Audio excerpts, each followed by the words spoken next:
Hello বন্ধুরা, তো প্রতিদিনের মতো আজকেও আমি চলে এসেছি আমার লাঞ্চ থালি নিয়ে। তো আজকে সোমবারের লাঞ্চে আমার কী কী রয়েছে সেটাই তোমাদের সাথে শেয়ার করি।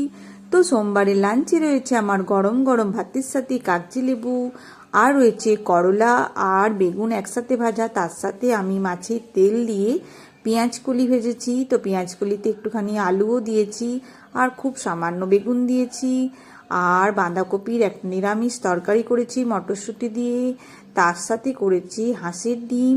তো হাঁসের ডিম খেতে আমার খুব ভালো লাগে, আর হাঁসের ডিমের একদম কষা কষা করেছি। তো হাঁসের ডিমটা একদিন দরজায় কিনেছিলাম এর আগে, তো ডিমের কুসুমটা খুব একটা হলুদ ছিল না, তো ভালো লাগছিল না। আমার ডিমের কুসুমটা খুব হলুদ হলে ভালো লাগে। তো আজকে একটু দেখি হাঁসের ডিমের কুসুমটা হলুদ আছে কিনা। রান্না করতে করতে বারবার মনে হচ্ছিলো হাঁসের ডিমের কুসুমটা হলুদ হবে, তো তো দেখলাম না, হলুদই আছে।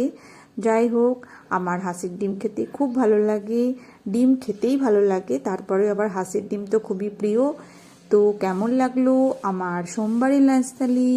শুভ দুপুর বন্ধুরা, সবাই ভালো থেকো, সবারই দিন খুব ভালোভাবে কাটুক। Good bye.